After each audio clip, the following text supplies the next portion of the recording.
Kiss My Comics. I am Captain Danny, this is John Henry, and we're going to talk about some comics. We're switching it up a little bit this week. One, I went digital, he went trades. Yeah. So, you know what, we were getting a little burnt out on the must-reads for you, since you haven't been telling us what to read anyway, so we just went what we want to read. And I'm starting off with Superior Spider-Man #2. You can get them digitally online, and I want you to know that you should get them through my website, which goes through Diamond Comic Distributors. If you can't find it with me, I highly suggest going to a comic shop and then buying their digital copies because they're rad. Don't pay the big corporations. Okay, Superior Spider-Man. So, everyone's been freaking out online, right? They're like, if Doc Ock sleeps with Mary Jane, that's rape. Right? What do you feel about that? Well, I mean, it's not like she's saying no the whole time. But it's a trick. It's like roofing someone, essentially. It's not like, no, she's in complete control. She goes, that's Peter's wiener, and I am down. And Otto goes, well, yes, this is Peter's wiener. It's... What? Your accent's off. That was not German at all. Point story is, don't worry, Doc Ock has still not slept with Mary Jane, even though he takes her out on the town. There's like, it's pretty much a series of awesome dates, and Peter just following, being like, no, so it was a really fun episode for me, especially because the whole time Peter's like, why is she falling for this? And it's like, well, you know what, sometimes a lady needs to be taken out on the town, okay? Well, it was so I thought it was pretty good, and it gets to the, when you're watching Peter Parker the Ghost follow around Doc Ock and be all whiny, he even addresses the situation of like, is this what I'm gonna do now, just follow around Doc Ock and be a whiny little bitch? But, so since they addressed it, I don't think it'll continue that way because even Peter Parker was annoyed with that role. So that's good, so it's really good. You know what, I'm loving Superior Spider-Man. I know there's a lot of shit on the internet. I think it's a great concept, so good job. Otto's a douche, though. But that's great! Peter's wiener. So, I didn't even go to the store this week. I just caught up on all the, just a mountain of books sitting at home that I've yet to get to. Punisher Max #1, like Volume 2, if that makes any sense. Oh, yes. This is Jason Aaron's first run taking over for Garth Ennis. And it's quite good. I end up always talking about Jason Aaron for whatever reason, and I still love him. Who do you like better, Garth or Jason? I'll get to that. This is the story of how in this rendition of the Marvel Universe, how the Kingpin comes to be. Basically, the mobsters try to set a trap for the Punisher by, you know, there's this like big rumor, like this myth about this Kingpin character who doesn't even exist. So they actually create one to lure the Punisher in so they can kill him. But Wilson Fisk, who they choose to be this like fake, you know, Kingpin of crime, actually has his own plans and twists it around and takes control. And it's quite awesome. All of the Kingpin's backstory is really dark and brutal, which is fun. Max. So it's keeping to the main theme of the Punisher Max series. And there's a few more volumes after this. I'm not sure how far it goes, but I know that there's many after this. So it's very good and solid, and I love Jason Aaron and Steve Dillon, who is a longtime comic dude who does a bunch of amazing stuff. But no one's ever going to dethrone the king.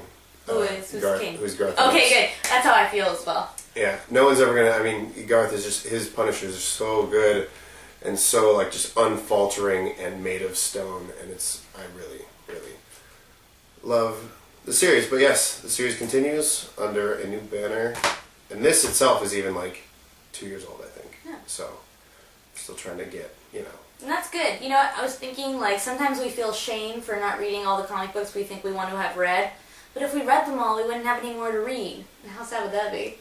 There's always stuff to catch up on. Yeah, and that's good. I like that. In this industry.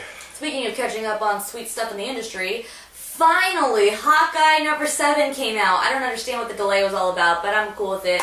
Got it digitally, and I'm going to also go buy some more copies, because I'm sure that there's some brick and mortars around here who stocked up, and I'm going to buy a couple, because as I've told you like 50 million times, all of the proceeds went to the Sandy relief, and that's really cool. Okay, so a couple people I heard cried during it, and I thought it was too short for crying. But it was really freaking good. There's like this really great great moment with a father and son. They're minor characters, but it feels really good. And Hawkeye, the girl, she finally is getting some more panels, and she's being a baller.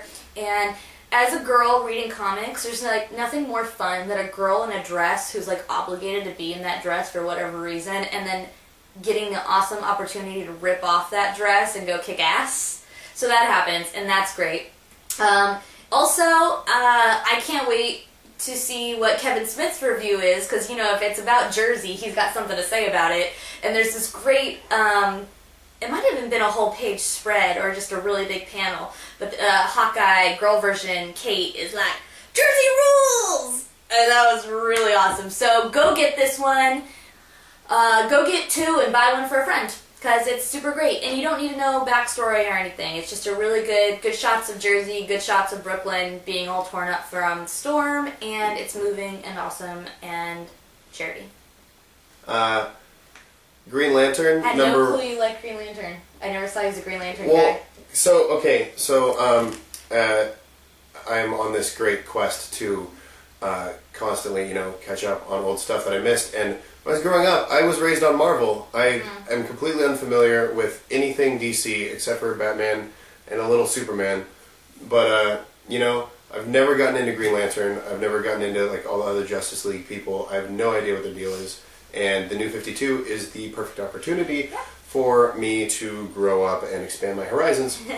So the first one to actually come out in paperback, because I like saving money, was Green Lantern, and very fun. So apparently Sinestro, who is the creator of all the yellow lanterns, a green ring chooses him to come back, and he gets the opportunity. Come back? Apparently he was a... So he starts off yellow in this one? He starts off, like, the very first scene is him getting the green ring. Okay. And apparently he was a green ring thousands of years ago, and he betrayed the Green Lanterns and started the Yellow Lanterns. But now a ring is like, a ring chose him, and the Guardians tell him that it is his chance to redeem himself and to protect his sector. Yeah. And, you know, save the universe. And he's a little butthurt. He does it anyways. He actually goes and, because he's a badass apparently, goes and recruits Hal Jordan's help, who doesn't have a ring. Sinestro makes him a ring from his ring, makes him a lantern again, and they go... Hal Jordan again? Yeah, and they both go to kill every single Yellow Lantern. Wow. And thousands of years? How are they all alive all the time? Because they're like immortal people. Hal Jordan was around when he turned over to the Yellow. What does Yellow stand for again? Well, maybe the Yellow is new, Anger? but he was a green thousands of years ago. Okay. But I don't know, maybe I've seen a different interpretation. I thought that Sinestro is the one who taught Hal Jordan how to be a Green Lantern, and it was right after that the war with the Yellow happened, and Sinestro's idea was to take over Yellow and become Yellow, and the Guardians were like, no one can handle that. Like, it's kind of like going to the dark side. And he's like, you can't come back from it, and he did it anyway, and then he screwed himself over and became super evil. Well, from my understanding, I swear to God, I saw the term thousands of years. Honestly, I think this is a cartoon I'm referencing, so. Maybe I'm wrong. I don't know. Is this Kilowog? No, I don't know. I don't know any... You gotta get to know Green Lantern characters. They're I know. great. I'm really going to get into it, and I'm going to start absorbing the entire Green Lantern world. It's fun. And this was it really was a lot of fun. Hal Jordan, I love Hal Jordan, how they're like, Hal, you could have fixed the world with a thought, and all you can think of is giant fists and machine guns and airplanes, and like, why don't you just fix the world? He's just the worst.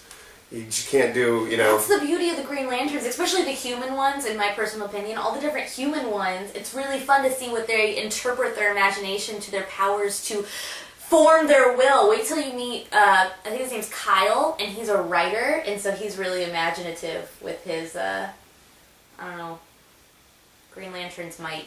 I do know that Batman has no respect for Green Lantern, because he's like, you could fix the world with a thought, and all you do is think of, you know, chainsaws and silly stuff like that. And anyways, so that was fun, and it is my first step on the road to recovery and getting really into the DC universe, because I don't know, man, I was raised Marvel. Also, I read digitally this week was Doctor Who #1, Prisoner of Time. It's the first Doctor, total classic, doesn't make a whole lot of sense, and it's great like that. It's not, it's a little more wacky, you know, it's not like super hot Doctor like these days, and you know who the companion is and everything. This one's more like, oh, we're gonna go back in time, and then the aliens are gonna come, and then we're gonna say hi to you, bye to you, solve a mystery, okay, whip, bam, boom, giant ants, just forget about it. And it was great, and I loved it, and I highly recommend it for all the Doctor Who fans out there. Such a girl. And just forget about it. Just forget about it. Talk amongst yourselves. Okay, next. Witch Doctor. Awesome. Number 1. And this book is really impressive. So it's like a paranormal, magical doctor goes around like solving paranormal cases and fighting monsters, and he is totally destined to like save the world from the apocalypse because he is the one that got to pull Excalibur out of the stone. What? Really? The sword that he's always swinging around is Excalibur. Oh, sweet. And it's just really, really, really fun, and the art is really fresh. I've never heard of these guys ever before, Brandon Seifert and Lucas Kettner. And it's just such a cool, original idea. It's the coolest new comic I've read in a while. And the protagonist is just so good.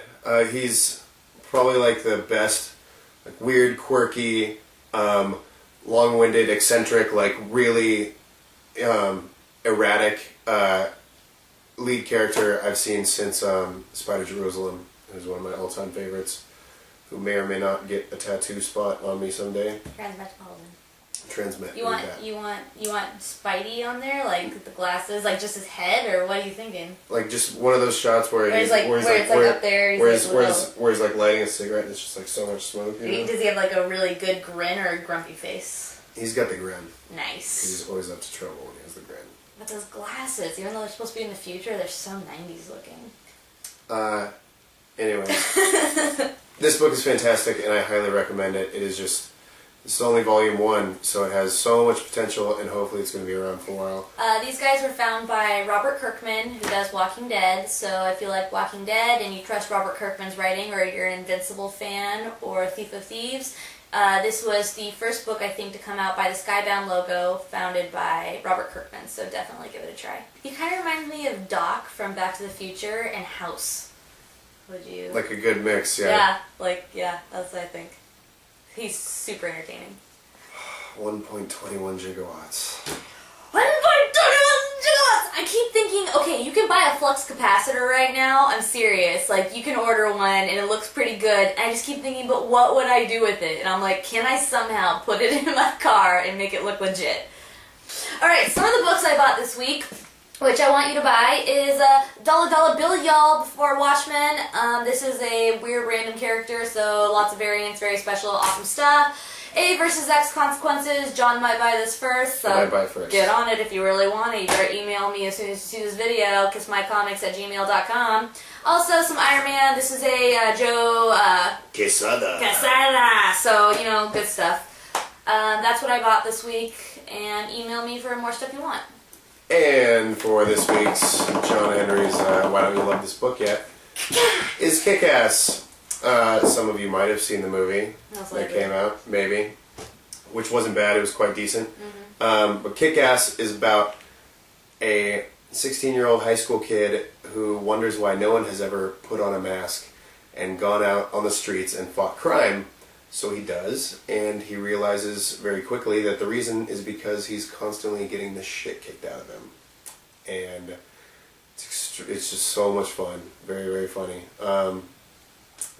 He gets put in the hospital really fast in the first issue, goes through like recovery and comes out finally with like, oh yeah, like one of his like superpowers is the fact that he has a big steel plate in his head so he can take a hit really well. That's good. But then he ends up like stopping these 3 thugs from robbing some chick or something, and someone films it and puts it on the internet, and he becomes a big viral sensation and like huge like national news, and like becomes really famous as his alter ego. But like himself, like he's still just like a loser, scrawny kid in high school who just is like too nerdy and has to like lie to the cutest girl in school and to tell her that he's gay just so that she'll hang out with him.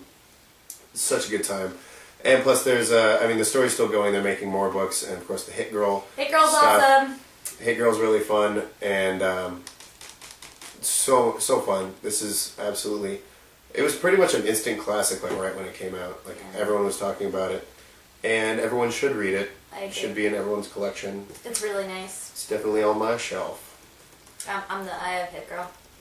So, yeah, I suppose that's all we have for you this week. Yeah, so read some more comics, tell us what you're reading, and tell us what to read. We'll read it, and we'll order it, and we'll live the nerd life.